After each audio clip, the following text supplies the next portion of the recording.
manual po ninyong tinitikwasan? Yung dalawang drum sir, halos abot ako ng Maghapon. hindi mga magdadalawang oras po. Na bago mapuno siya. Bago mo puno sir. Kakailang drum po ba ito pagka dinidiligan? Dalawa? Nag-ano ko sir, mga 3 drum sir. 3 drum. Papalaki pa itong kalamansi na ito. Kailangan magkaroon kayo ng kawan dito yung deep well.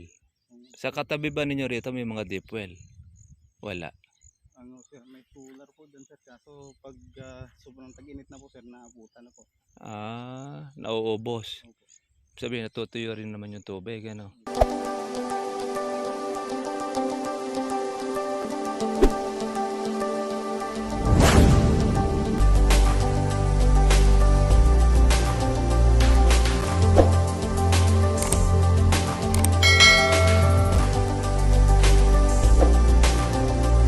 Nagpi-picnic. Yung mga picnic po ng ating mga katribe, iba-iba pong mga lugar. Yung mga riders, ito pala yung kanilang overlooking. Para pinakatanawan ng kuya po, ano? Ito, akala mong golf siya. Ganda ng view.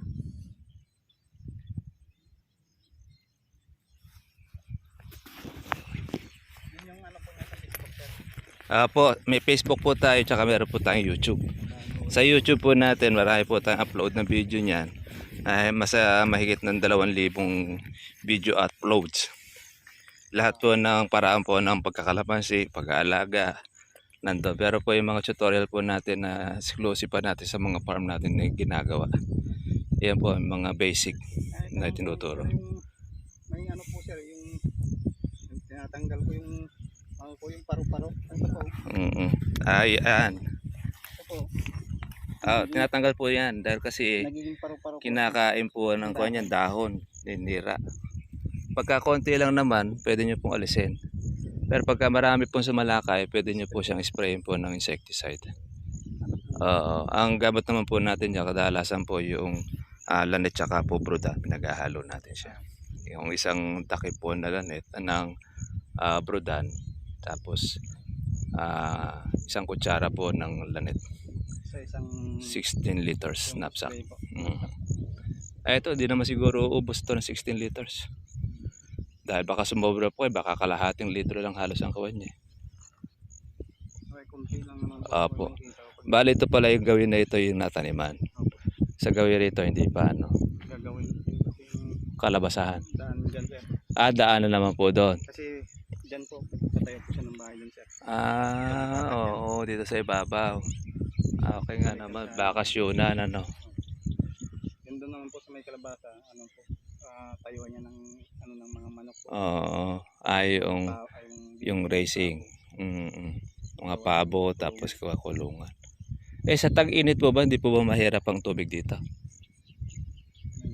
Mahirap. Sabihin yun po, manual po ninyong tinitikwasan? Yung dalawang drum sir, halos abot ako ng Maghapon. hindi mga magdadalawang oras po. Na bago mapuno siya. Bago mo puno sir. Kakailang drum po ba ito pagka dinidiligan? Dalawa? Nag-ano ko sir, mga 3 drum sir. 3 drum. Papalaki pa itong kalamansi na ito. Kailangan magkaroon kayo ng kawan dito yung deep well. Sa katabi ba ninyo rito may mga deep well? Wala.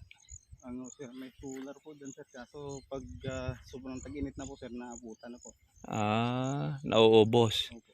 Sabihin, natutuyo rin naman yung tubig, ano?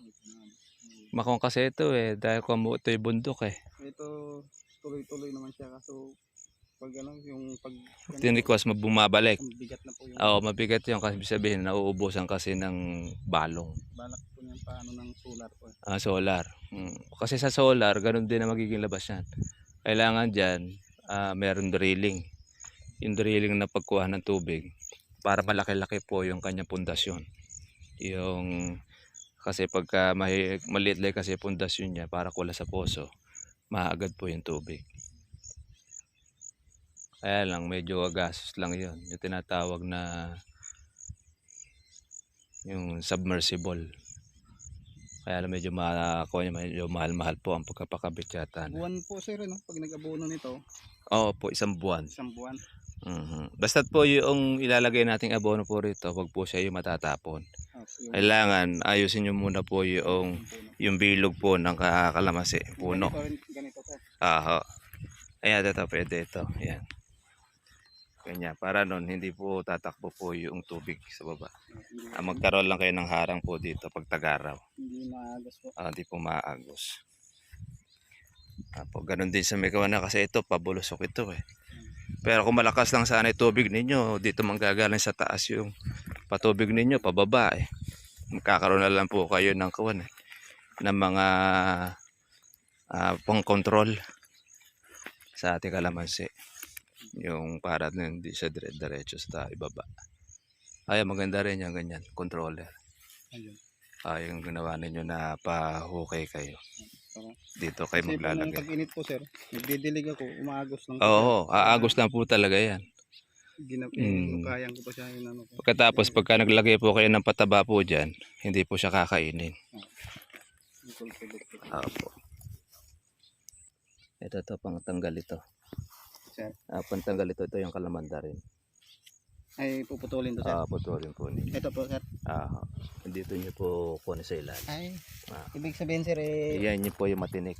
Okay. Tatanggalin po to sir. Tatanggalin yan. Hindi po pa kabisado yung Ito hindi nagbubunga yan. Pati rin ito, tanggalin nyo rin ito. Yan kasi yung original rootstock. Sabi nakadugtong lang ito. Ay, ibig sabihin sir, yung dito lang po. Yan ang dugtong, yan ang kalamansi. Yan naman po yung kalamanda rin. Yung mga parang kiat-kiat na maasim. Mas mabilis lumaki yan. Kaya tinan mo, ang taba niya. Yung po pataba, yan po ang kumakain. Yan Kaya naman pala siya. tanggalin ko itong... Po. Marami akong nakikita. Pati yan sir. Hindi, titingnan lang po ninyo pagka po siya ay mahaba po tinik. Yung may tinik. Ito naman wala naman siyang tinik na mahaba. Yan, kanina kagaya ganito, nito. Tsaka makikita nyo po, iba po ang amoy niya. Amoy po ninyo. Kumuha kayo ng dahon ng kalamansi. Oo nga po no. Iba nga po yan. Mas matapang yan.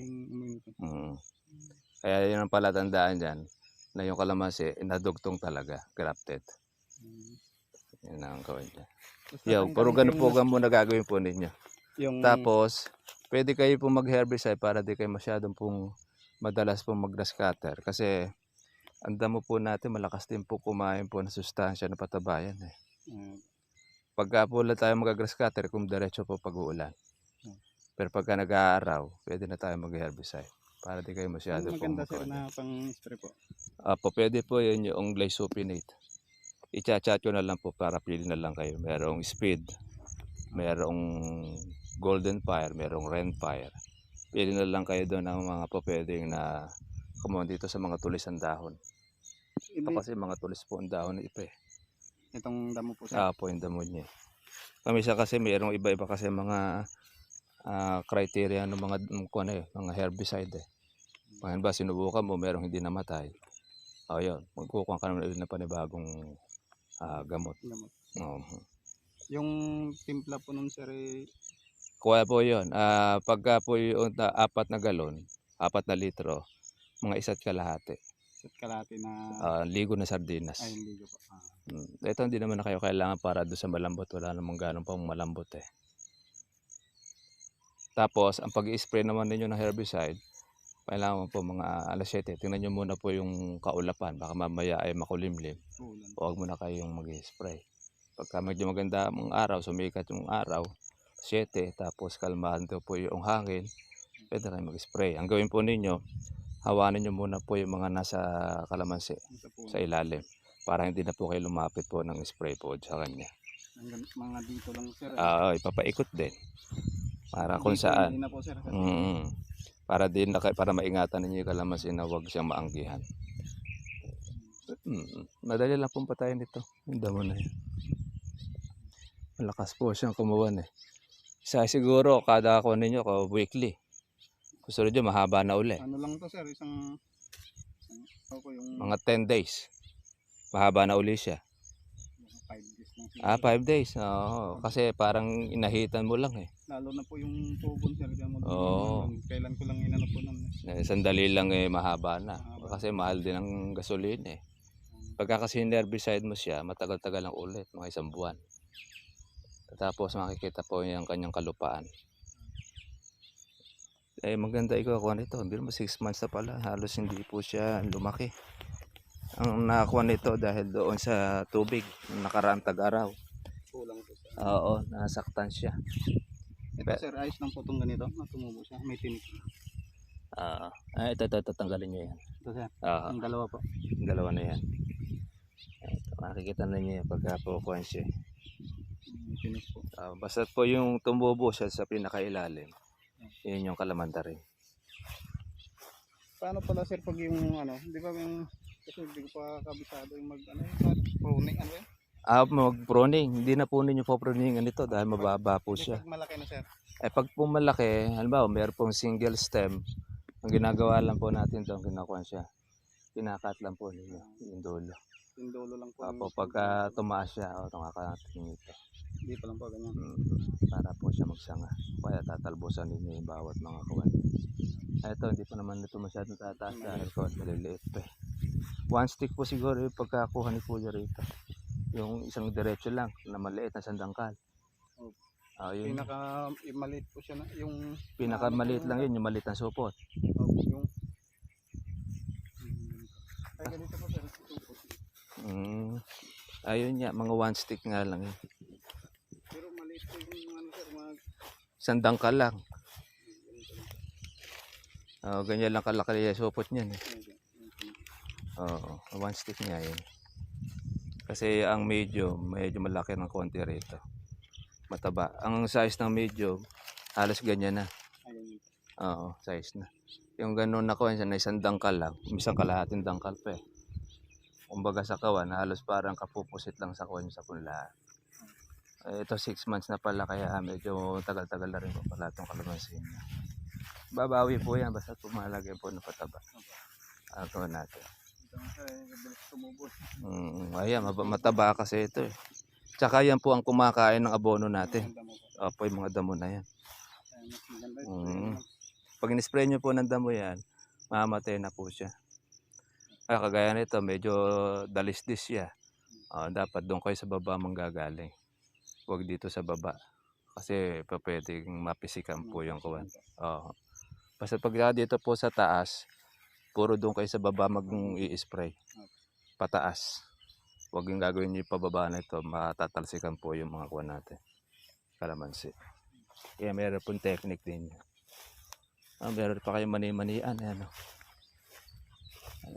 yung damo na ito. Yung malakas magkuhan dito. Kahirap po tayo tanggalin yung mas maganda sprayhan. Ayan, spray nyo siya. Kaya lang minsan ito, namimili ng herbicide. Malalaman ninyo kung ito ay mamamatay. Ito pa. Kasi iba-iba kasing klase kasi ng damo eh. Itong ganito, yung mga tulis na ito. Pagka nakuha mo naman siya, makukontrol yung iba. Ito po na, kaya ko na rin po pagka po kuha nyo, medyo lakihan nyo na kasi papalaki naman ng kalamansi. Yan, okay. Kasi pag nagdilig ako nun, tatapon po yan. Kaya maganda talaga doon, lagyan nyo po ng control. Ayan, para napupuno siya. Tapos doon lang kayo lalagay ng pataba. Opo. Hindi masayang. Hindi masayang. Kung meron lang kayong paagos na tubig, magagaling doon pa tubig, yung aagos na dyan. Yun, ang pinaka-control niya, pababa na rito yun. Kaya lang mahina yung tubig natin.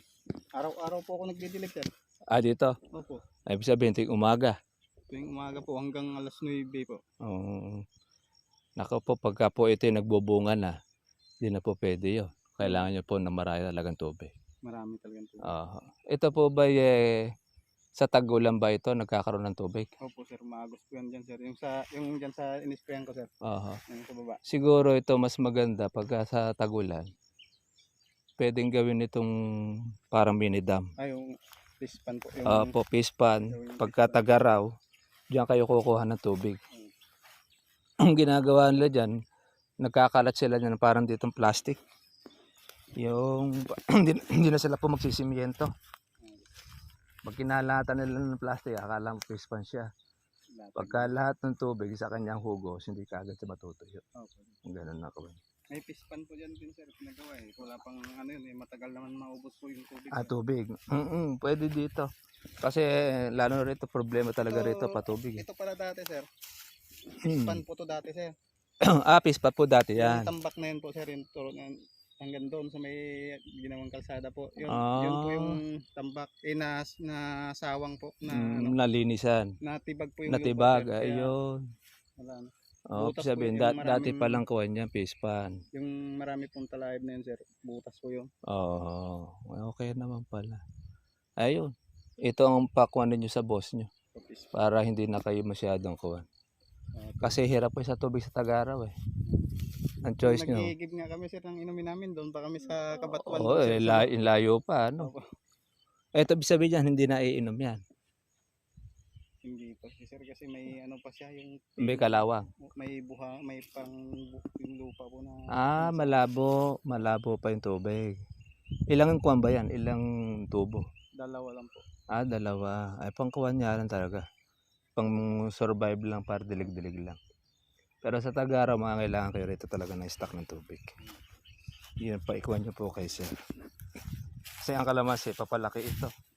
Tinan niyo po sa gawin na ito, medyo maganda po ang kalamansi. Siguro baka nandiyan po yung okay yung dilig ninyo. Masyado kasi doon sir. Oo, doon yung medyo malayo na doon. Mabilad, masyadong mainit. Tsaka kuha ng lupa dito. Medyo maganda ang lupa rito sa area na yan. Oo. Sa gawin doon, pagka medyo mabato, medyo nahihirapan makakapag-penetrate yung ugat ng kalamansi. Mabato po doon sir. Yung Kaya po. lupa doon. Ang gagawin lang ninyo doon, gambulan ninyo siya. Okay. Tapos yung gawa nyo po ng, ayan, ganyan ng ganon, para po mapusok. Okay naman po sa kawayan, kaya lang medyo maliit lang po sa size. Kung mo nakuha po siya doon sa patubig, tsaka po sa pataba, dahil puro sulfate lang po yung nagagamit ninyo. Ayan, magkakaroon po ngayon ng sustansya ngayon yun dahil meron tayong organic fertilizer. Ako ng isang sako po na Apo, sulfate. paghaluin ninyo, matagalan ninyo magagamit na yan. Dahil maliliit pa naman yung kalamansi eh. I-mix po ninyo. After ng sulfate, pag halimbawa, pwede kayo yung natawag natin na kawan. Yung dati natin ginagamit na kawan, pwede rin ng urea. O kaya lang, hindi na siya isang bulto, yung kalahating bulto lang. Matapang kasi yun eh. Pampalit lang natin sa sulfate. Pag ano sir, Oo, sa susunod na lagayan na po yun. pag naubos na po yung Opo, pag sulfate naubos na yung sulfate. Ayan no. Kaya hindi po masyado makakuha yung kalamansi. Pero sa lupa dito, okay yung lupa dito. Dahil ito may mataba rito. Dating naulingan. Yung matataba yan. Na lupa sir mataba pag Apo, maganda po ang lupa pagka ganun. Charcoal. Charcoal kasi pataba po yun. Ito dalawa pala ito ano. Dalawang tubo lang. dalawang tubo lang po sir. Didos. Oo. Didos po yung kanyang kuha. Ngayon medyo malakas ngayon yan. Opo kasi Dahil nag-uulan. tag-ulan. Di pagka pala magkakaroon dito ng tubig, matatabunan ito ng tubig, ano? Palipat na lang yan. Pwede pa palipat doon, kulang naman siya. Dati po hanggang dito, hanggang dyan po yung tubig niya. Yung tubig. Dito. Ito maganda, kailangan nyo meron kayong stock ng tubig dito. Para po sa Tagaraw na darating. Ay, kaya lang ito, may tanim pala rito, no? Matatabunan to ng tubig. Pwede ito. Sinabi rin na namin dati sir nung ano, Na nagtutob pispan. iba pispan na lang siya. Sir. Opo, pwede yan. Para po at least meron kayong source of Kaso, water. yung wala nang siya, yung para yung tambak po dyan sir, dyan na yung kalsada niya. Dito po kasi yung pinagawa niyang kalsada sir. Dyan siya gagawa dito. Para yung 4 wheels makakarating dyan. Naku, medyo malaki-laki rin ang gastos ni Kuya dyan. Malaki po sir.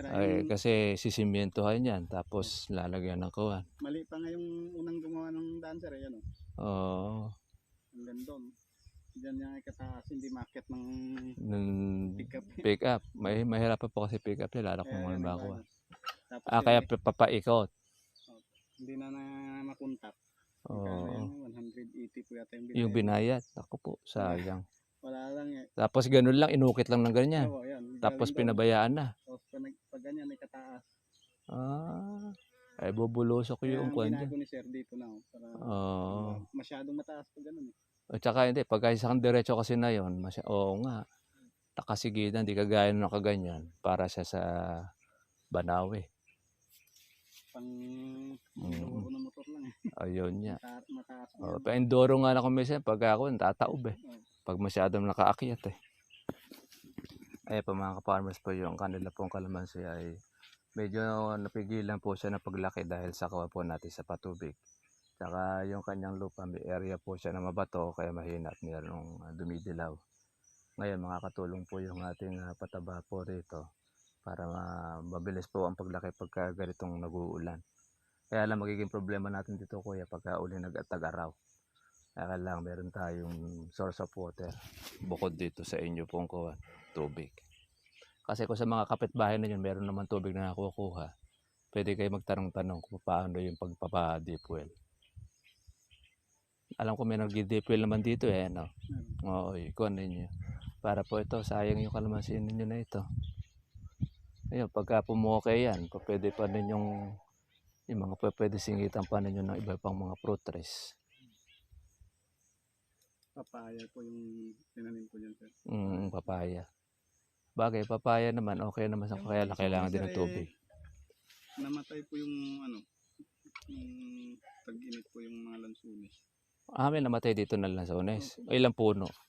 Ano yun sir, nasa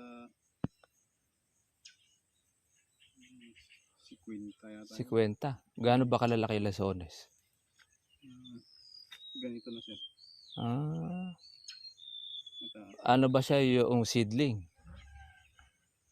Iwan ko lang po sir. Pagka kasi meron dugtong siya, pag seedling kasi yun, nasa 8 years bago siya magbunga ng lansones. Hindi rin po maganda ang lansones dito. Kasi una-una, bumukuha na parang puno rin yan. Tumataas, makukublehan po yung inyo pong kalamansi. Manapasana kung rambutan. Ang rambutan din kasi nagpupuno rin yan eh. Pero hindi masyadong kagaya ng sa lansones na masyadong tumataas. Tsaka yung mangga. Hindi tayo nagkukuha ng mangga. Malaki po kasi ang sako po niyan. Pagka po pumailalim na siya, nalilima na yung kalamansi, hindi na po magbubunga na maganda, na maayos. Yan ang kawan niya. Sige po, doon na po tayo sa kawat para po maturuan natin kayo ng mga pamamaraan sa mga gamot natin gagamitin. Okay po mga katribya, yun po yung kuha natin dito. Pupukuha natin dito ay pag-herbicide para po at least ay hindi kayo masyado pumakuha sa account dito. Every week tayo nag-i-grass cutter niya. Okay. Kahit dito lang naman sa kalamansi, sa gawin na yan, pwede ninyo pong ikuhan din. I-herbicide. Kaya lang ang kalabasa, medyo maselan po sa herbicide dyan. Yun lang, pwede nyo na lang ikuhan doon. Dito na lang kayo mag-concentrate sa kalamansi. Sa mga walang tanim, pwede rin herbicide yan para hindi masyado magubat. Tapos na lang kuhan dito. Kasukal po yan dati. Ito yung kuhan nito yan eh. In-spray ko po yung sir yan. Yung natira ko na nagamot. Spitfire. May natira ako nun. Ito maganda pati nito. Pwede ito yan. Hindi ba yung herbicide yan? Yan. Basta maganda pati na ganyan na pwede nyo gamitin. Ginaluan ko po ng abono sir. Mas matapang yan. Urea. Para po siya madali siyang maluto. Ganun din ang gawin ninyo. Tignan mo, matagal bago tumubo. Kaya hindi ko nailang po ako sa sa kalamansi. po. Makikita ninyo, kung alin lang naman na madadaanan nyo, yun ang mamatay. Basta po lang siya tatamaan. May naman po yung yung sprayer. Ngayon, para gusto mo naman, kaya lang medyo matrabaho lang. Kukuha ka lang ng mga supot. Sukluban muna lang yung mga kalamansi. Maliit pa naman siya, kaya pa siya sukluban. Para sure ka lang na hindi siya tatamaan. Hindi po pag sa ugat sir. Hindi po yan. Kasi yung damo na lang ang pinapatay niya. Sa amin, Yan ang aming ginagamit na mula noong nag-umpisa kami nakawan ng herbicide. Dati rin kami nagaganyan grass cutter. Masyado matrabaho, magastos sa gasolina. Kasi 1 linggo lang paraan, mag-grass cutter ka na naman uli. Opo. Katapos na sa dulo, susunod, taas na naman uli po yung una mong dinamuhan. Nung grass cutter namin, buwan na yung nabibilang bago ulitin. Kaya nakakaminas po tayo pagka dito sa herbicide. Yeah. Hindi lang naman tayo nagpapayo pag mag-herbicide. Kapag pumahangin po ang panahon, mahirap po mag-herbicide doon. Tapos pagka yung ganyan, kaulan-ulan. Hangin, sir. Ay pagka ganito, medyo lang ang hangin, medyo kalmante, pwede na siya. Tsaka po itong ganyan, itong mainit. Kasi ang herbicide dapat matuyo sa dahon, yung gamot niya. Kasi pagka yan ay naulan. Pag medyo basa po yung dahon, sir, ng damo. Pwede na pong pwede na. Yung ganyan po, pwede na yan. Matuyo lang sa dahon yan, okay na siya.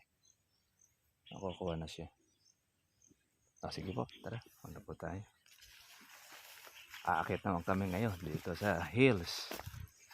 Maluwang din pala itong hills na ito, ano? Opo.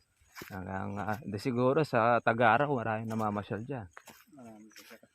Lalo na pag sir, yung December. Yan, December. Tsaka yung pagmahal na araw. Mapuno po yun ng dyan, pasyalan. Oo. Yung palang ginawa noong isang gumawa ng danyo, in-straight. Titirik nga yung kamo dyan. Ito, maganda nga ito. Ayan. Parang style Santa Fe. Taga Batangas din yung nagbakod dito, sir. Sila rin nagbakod niya. Pinakyaw nila. Mga pinakyawan din ako nito. Trabaho nila. Okay. At mga ka-farmers po, yung ating pong kaibigan si Sir Ruben. Ayan ang ating pong bagong farmers dito sa, sakop ito? Kulusbuwa po, sir. Kulusbuwa Hills. Ayan. Dito po yung pinupuntahan po ng ating pong mga turista, mga kaibigan natin nagmula pa sa iba pong mga lugar. Maganda po yung area niya. At siyempre, sinubukan din po nila po yung kalamansi. Kaya naman po, nagpatulong sila para po sila i-guide. Kaya i-guide po natin at ang ating pong mga kaibigan. Kaya shoutout po natin si Sir Arnold. At yun, napasala po tayo sa inyo pong Kalamansian Farm. Medyo maliliit po yung mga pula po ninyong nabili kasi one stick lang. Kaya hindi po natin mahahangad na siya po ay mabilis po ang pagkalaki. Kaya yun, siguro magandang alaga at saka una po dito ay natin ng patub sa tag-init. Lalo na ngayon papalapit tayo ko daw sa Super El Nino. Kaya yun ang kuwatin sir, naman kayo rito ng isang medyo malakas po na tubig para hindi po madihado po yung kalamansi. Para po mga katribya, God bless lahat. Kita rin bukas. Bye-bye. Sige po kuya. Kaya salamat. Ibili nyo na lang po na, sir. Hindi pala na-record eh. Yan. Ayun po mga katribya po, kasama din po si Ruben po yung ating pang bag farmers dito po. Kulusbuwa Hills. Kuya po kung saan tinaniman po ng kalamansi ng ating pong kaibigan na Seaman. Kaya po naman, eto medyo nakita natin problema sa kanya ay hirap po sa tubig. Tsaka medyo mabato po yung ibang lupa, no? Pero pagka hindi po mabato, maganda yung lupa. Ngayon, nagdala na po tayo rin po ng ating pataba para po makatulong doon po sa mabato pong area at makabawi po yung kalamansi. Ngayon, nasa 6 na buwan po yung kanyang kalamansi, medyo maliliit pa dahil yung kanya pong pula po pala na nakuha sa Batangas ay 1 stick. Kaya matagal po talagang lumaki yung pagka 1 stick. Puti nga po nakasurvive itong mainit. Pero ganun pa man, gagayad po natin si Sir Ruben. Saka po shoutout po doon sa mag-asawang Arnon para po at least ma-monitor po natin po yung kalamansian. Paano mga katribya? Kita talaga po tayo po bukas. God bless us ng lahat. At shoutout po natin dito sa mga taga-kuya po. Bye-bye.